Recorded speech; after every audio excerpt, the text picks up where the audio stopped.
Good morning. Well, technically good afternoon because it's 2:18 here in ATL, but good morning, good morning, good morning everybody. And welcome to another episode of the Where's Kevin vlog. Y'all, this is specifically episode 3 since we started back, and let me tell y'all, I am enjoying being back with y'all in the vlogging land of YouTube and just doing things on my own terms and taking my time and not putting so much pressure on myself with trying to have such a structured vlog show, but just taking my time to talk to my audience and just commune with you all. So, yes, welcome back to another episode of the Where's Kevin vlog. This is episode 3. So, before we get into me being where I am, I want you to like, comment, and subscribe. Let somebody know Kev is back on YouTube. He's back having a conversation with his community, with his followers, with those who love him, his fans, his family, whatever we're going to call y'all. But I love y'all anyway. And to check this out, if you are on Instagram, I need you to go to my Instagram page, which is I am Kevin Stewart. And I need you to go to the channel that says Life with Kevin. Because that's where me and my community do life together. That's where I'm 100% honest with them. I give them exclusive content of what's going on in my life, where I'm at, where I'm singing, where I'm hanging out at, where I'm having my little cocktails at, all of that good stuff. You know what I'm saying? So make sure y'all join that channel. All right. Let me take a sip real quick. Hold on. All right, ladies and gentlemen, let's get straight into it, y'all. I am back in ATL. I love Atlanta for so many different reasons. I love the weather here. I love the Southern hospitality. I love the food. I love the people. I'm super excited to be back, y'all. This is my second time being in Atlanta this year. The first time I was here for this year. The first time I was here this year, I was here for Vision Church. It was their convocation, and I was there along with Jamal Bryant, his wife. A lot of other great preachers and singers were here. Vashawn Mitchell, I believe, was here. It was a lot of great people that was here. Not Carlton Banks, Duran Bernard. Like, it was a really dope conference, and I had the esteemed pleasure of being one of the worship leaders. I believe for the first night of their convocation, and y'all, I had the time of my life. I sincerely felt God's presence. I totally enjoyed being in the space of freedom, of people not really caring about what's going on next to them, or who's next to them, or what they look like, or what they got going on. And we all just worship God at a different level that I've never worshiped God before, because I was like, I know for a fact we are always trying to figure out, well, why is such and such looking at us, or why is such and such doing that. But when I came for their convocation, that was not the feeling that I had. And I kind of did a live on it where I expressed how happy I was to experience that level of worship. So yeah, I'm back in ATL. I'll be here for a few days. We had an amazing rehearsal last night. They are singing God Can for their worship and arts takeover. So that was super duper cool. And they are singing the heck out of my song, God Can. Shout out to Harold Johnson, who helped me write this song. And that song is on my Changed album. So let's get into the last time I was here and when I left. When I left Atlanta last time. When I left Atlanta last time, I got fired. Yeah, I got fired from the ministry I was working at because they did not think that it was favorable that I had went to minister at Vision Church. And I understand that ministries have their own brands, different things that they stand for, and what they will allow and what they won't allow. But the bottom line is that's why I was let go from the ministry. The pastor was he was cool with our conversation, our dialogue about it, which some things I was just kind of like, all right, whatever. But there's so much that I learned closing that chapter of my life. Since then, that is probably one of the reasons why I have been so anti becoming a worship leader at another ministry, or that's why I've kind of been anti, like, I just don't want to be involved in anybody's weekly services because of that particular thing. Of course, out of tradition and what I've grown up to understand and know concerning church and concerning God, it definitely still feels foreign to not say I am a part of this local assembly that I go to every week. But I'm glad that that situation happened about, with me getting fired from that ministry, because it actually forced me to take a much needed break. Take a much needed break. I have been serving in ministries since birth. Since birth. So taking the opportunity to finally sit and get up occasionally to do certain worship services or be called to come and minister. That's just the choice that I've made in this season, is not to just, I'm just not jumping right back into anybody's church. Okay, where am I going with this? So with me not jumping back into anybody's church, I just learned, I learned so much. I had to deal with a lot. There were a lot of different things that I found out later on about my own city, about being blackballed in my city, Baptist pastors being told that Kevin should never sing in their churches, or them saying like, Kevin will never sing in my church again because he went down to Vision Church. That is totally fine. That is totally fine. I won't go into why it's totally fine, but that's just the resolve that I have, because the way that my God is set up, the God that I believe, I haven't missed anything from not singing at those churches at all.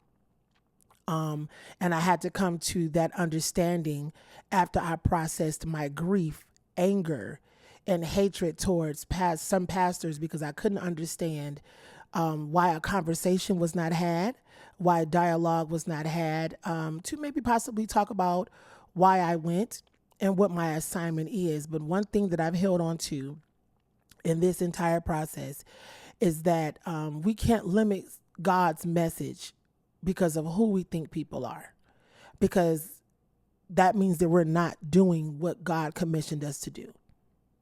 So with all of that being said, I have gone through a lot of different processes of healing, therapy, me sitting with myself, me getting an understanding of, some things are not God. Some things are just people's brands, and I understand and respect it. You don't want certain things attached to your name, but also be careful how you handle people, because you'll actually have to reap what you sow, or how you handle certain things. But that's neither here or there. It's not my place to say what God is going to do. There is a certain way I would want God to get you, but that's not godly. And I would rather God deal with you on his own terms. Amen. Okay. And this kind of ties in on a few things that I want to talk about before I hurry up and get off, because y'all know I only like to do 15-minute episodes. With dealing with that, one of the things that my therapist had to show me was, one, it was time for me to unlearn a lot of different things that I knew about church, or that was placed on me about church and about God. And he also brought to my attention that I was in an abusive relationship with the church. Yeah, I'm going to say it again. My therapist helped me to understand that I was in an abusive relationship with the church. And a lot of that was my fault, because I did not have boundaries, because I felt like if I wasn't serving, I wasn't going to heaven, or if I wasn't in church 7 days a week, or at choir rehearsal, or at 7 a.m. prayer, or doing these different things, that I was not going to heaven because I was doing God a disservice. No. I was seeking the approval of pastors, of people in the pews, and not seeking the validation and the things that God needed to either say to me or wanted me to do. But I was seeking it from other people, trying to figure out, well, what's the instruction? What should we do? And the problem was, God simply told me, you replaced my voice with theirs. So having to really process that now in this season has been one of the greatest experiences of my life, because God and myself is literally deconstructing my thought process of how I view him, and also how I view the church. It's been one of the most liberating experiences of my life, because I didn't know how much crap I had inherited, as far as my thought process of God and church, from what was taught to me that was not biblical, or just simply asking certain questions in the Bible, like, well, how does this make sense, and why is this like this? And if this is what it is, and how do we get to this point of where we are now? Which I will jump into a whole different line of conversation down the line in the vlog, so I won't go as deep as I want to there. But I literally just had to learn. I'm learning still how to process how I feel. It's still very foreign, very weird, but I understand now that a lot of us do need to deconstruct from what we were taught in church and let God come in and rearrange our thought processes towards Him, and also allow ourselves to really sit back and say, does a lot of this make sense? Does a lot of what we're doing and what they're teaching us, does it make sense? Again, I'm not saying that people are wrong, or, you can't believe what you want to believe. I want you to, but just make sure that morally it makes sense. Question everything. There's nothing wrong with asking questions. There's nothing wrong with saying, well, this doesn't feel right. This doesn't sound right. How does this work? Because what we've been taught is that don't question God or don't ask questions. Absolutely not. If I serve you, if I love you, if I worship you, if my life is supposed to be dedicated to you, there are questions that I'm going to ask you so that I can have an understanding of what it is that I'm selling my life for, giving my life to, laying my life down for. I need to understand all of the terms and the conditions of what our relationship looks like and what it is that my assignment is. Which kind of leads me to my next closing point before I let you guys go. This is partially, I'll say 80% of why I decided to can my album. Well, not can it, shelve my album for right now, Tell the World, because it seemed like the opportunity that was given to me to go and spread the gospel in all areas of the world, in all spaces of the world, I was shunned for it because it did not look like what people expected. That was a hard pill to swallow. We've spent about 2 years working on this album and creating a sound and writing lyrics and making messages, biblical messages, and like just sitting with God in our sessions, figuring out what exactly to say. But then when it was time for me to go out and actually do the work with integrity, with good character, I was instantly shot down because it did not look like what people thought it should be. And I'm not going to lie to you guys, now that I'm healing and I'm getting on the other side of how I feel, I regret that decision. I regret that decision because that decision was made out of emotion. It was how I felt. It is still feelings that I'm working through, but I made the decision to shelve the album out of emotion because I just couldn't understand. Well, God, I know it's you giving me this message, and I know that you told me that the album is called Tell the World, but how in the world do I tell the world when people don't understand it? And even me talking to y'all now, my mind and the Holy Spirit that's within me and everything that's within me is telling me even now that I shouldn't have shelved my album, and that I have to understand that what Jesus went through to tell his message of what he believed and what God sent him to do, he had to deal with great persecution. And a lot of people couldn't understand, quote unquote, why he would let Mary, who was whatever she was, wash his feet with her hair and her tears, or why he hung with the tax collectors, or why he was with sinners and different people like that. Well, the thing was, he was doing nothing but offering love, hope, and peace from God. So how dare you, Kevin Stewart Jr., stop your assignment? 1 second. 1 second. How dare you stop your assignment because of somebody else's opinion? So, with that being said, I am going to get back to the work that I am commissioned to do. I'm going to get back to the work that I'm commissioned to do, and I'm going to do my best to get it finished and not give a damn about what people think or feel. And I mean that with every ounce of everything that's within me. I cannot come down from doing the work that I know that God has commissioned me to do and the work that I'm deciding to do because of somebody else's opinion. Nobody cares about who's in somebody else's bed, what their sexual orientation is, and what they choose to do. Well, I don't care. Because the problem is we're worried about the wrong things. How can I push this person or anybody into a relationship with God that they develop on their own? Whatever God gonna do, he gonna do. It's not your job to sit there and try to force feed deliverance down somebody's throat. How about we offer love? How about we offer a relationship and people to get to know Christ on their own? But we can never do that because y'all too worried about everybody else and being in their bedrooms while y'all sleeping with y'all assistants and doing other stuff. But because it's a heterosexual sin, it's more acceptable than a homosexual, bisexual, lesbian sin. Oops, I said it. You're going to believe what you want to believe. You're going to do what you want to do. But this is why it's important to have a solid relationship with the Father. Let him work with you. Let him do the work that he needs to do in you. And don't worry about nobody else.